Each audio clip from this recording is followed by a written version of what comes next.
My great doctor at Butler said, "Sir, you're the luckiest man alive. This would be a good time for you to go out and buy a lottery ticket." I've never seen anything like. I almost went out and bought a lottery ticket. I'll take it. I'm not personally attacking anybody. Yes, you are, sir. No, ma'am, I am not. Tulsi Gabbard, great to have you. Thanks for being here. Thank you so much. And congratulations, by the way, on the book. Thank you. The heart of the book seems to be you're a free thinker. Yes. The establishment does not like free thinkers and a free thinking society. Talk to me a little bit about that dynamic, because, you know, there has just been a lot going on as it relates to the mistrust and the distrust of public institutions, whether it be the media and government, and free thinkers like yourself come along and not received well at all. Not at all, but really it gets to the heart of what is wrong with our government, the Washington establishment today, and most importantly, how do we go about fixing it? And you're exactly right. This has been my experience throughout my time involved in national politics, especially, is independent-minded people, common sense-minded people, independent free thinkers are not welcome in Washington. And you see the powers of the political parties who too often are more interested in the party power than actually what is in the best interest of the country. For the side of what's in the best interest of the American people and the ability for Americans across the country to live in peace, to be confident in our freedoms and that our government will not take them away, and to pursue prosperity. That abuse of power that we're seeing coming from the Democrat elite right now, and increasingly so in increasingly brazen ways, is a direct threat to our fundamental freedoms, our democracy, and the rule of law. I pay her taxes. I have every right to speak about her in particular within her role. I'm not talking about where she lives, what she looks like, anything like that. Nothing personal. This is purely professional, and this is purely governmental. Can I continue? Try to keep it professional. I've already told you what I'm doing, and I'm making that very clear, and I'm not going to change. Keep it professional. I have not. I have only kept this professional. You are debating me, and you are violating your own rules. I'm here to talk as a parent. I've got 2 young boys. We live in Glendale, and when they come of age, I am deeply concerned about their educational prospects in this city. I'm also a taxpayer. I pay a lot of taxes in this city, many of which go to this district.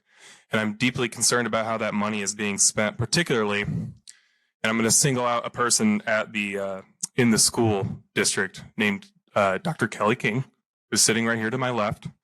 Dr. Kelly King makes over $250,000 a year. Every 4 years, we give her $1 million.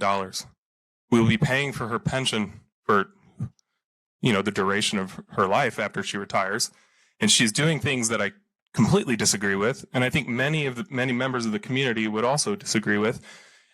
Previous speakers have mentioned the number of Armenians who live in Glendale.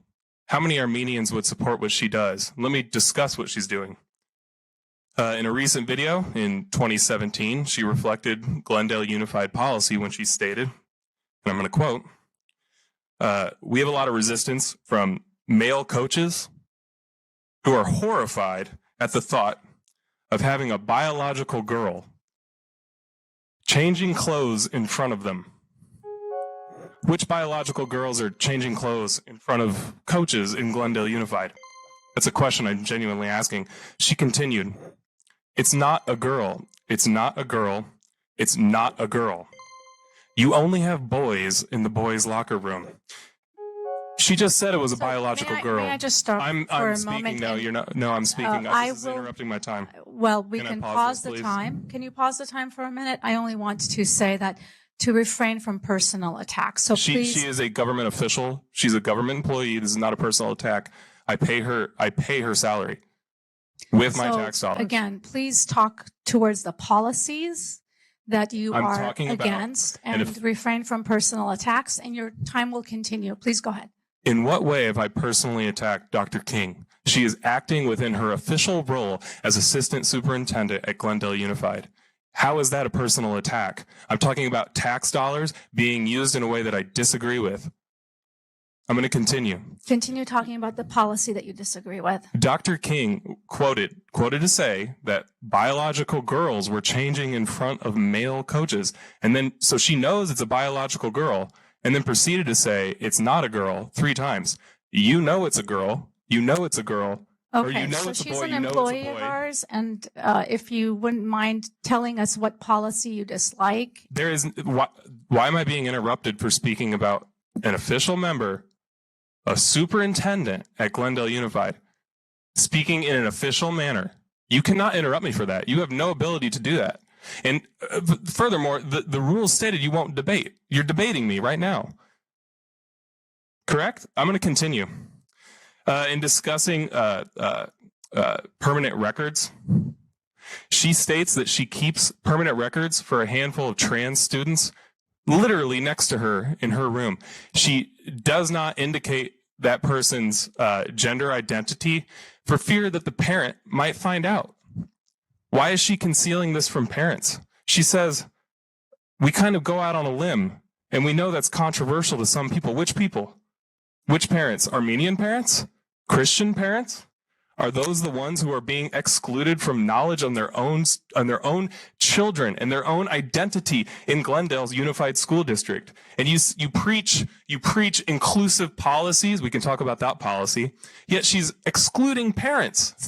So She's again, excluding parents. I'm going to continue. And I might just ask for a pause and ask for information. Maybe I'm mistaken. Can you pause the time for a moment, Mr. Sahakian? Thanks. So I wouldn't mind getting input in terms of, is this? So my understanding, again, is that we are the arbiters of policy. That is our decision. And so our employees are operating based off of our direction and the direction up here at the dais. So it is appropriate to criticize the policy. It is appropriate to question that. It is not appropriate to personally attack and denigrate a specific employee. I do not believe that that is covered under the public comment. I'm not personally attacking Yes, anybody. you are, sir. No, ma'am, I am not. I am not personally attacking her. I disagree with what she said in her role as assistant So then you disagree superintendent. with the policy. So please continue with the disagreement of the policy. I am disagreeing with her, and this is not, you are debating me right now. You said you would not debate me. Why are you debating me? So you're using that particular thing inappropriately, the fact that we don't debate. So I am not please, attacking her personally. This is under her official role as assistant superintendent at Glendale Unified. You are not allowing me to speak freely in a government entity about a government employee. I pay her taxes. I have every right to speak about her in particular within her role. I'm not talking about where she lives, what she looks like, anything like that. Nothing personal. This is purely professional, and this is purely governmental. Can I continue? try to keep it professional. I've already told you what I'm doing, and I'm making that very clear, and I'm not going to change. Keep it professional. I have not. I have only kept this professional. You were debating me, and you were violating your own rules. So, You are Mr. violating your own Sahakian, rules. go ahead and open the time again. Thank you so much. Dr. Kelly King has worked with Gender Spectrum, an organization which you guys have actually paid money to in several schools. If that's not a conflict of interest, I don't know what is. She's worked with Gender Spectrum to produce gender support plans. In these gender support plans, she ranks parents whether on how affirming they are on a scale of 0 to 10. Who determines that? Based on what criteria?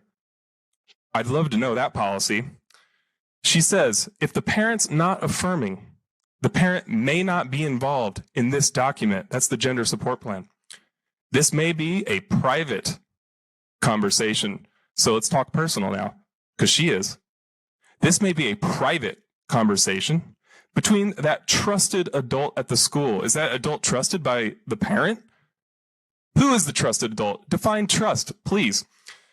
This may be a private conversation between that trusted adult at the school and the student about how we keep you safe at home, emotionally and physically. Who's personal? Who's professional? Personally, I'm being professional. What she has done and the policies none of you have spoken out against is a complete deviation from that sacred boundary between government and personal lives and privacy, especially of minors. And we're talking about sexuality, sexual identity, and you're not going to divulge that to parents intentionally. And again, she makes over $250,000 a year. While 43%, only 43% of Glendale Unified High Schoolers are proficient in math upon graduation. Only 65% are proficient in reading. And you pay that much money to institute those policies while you're failing, literally failing, to produce Okay. the adequate students for the 21st century.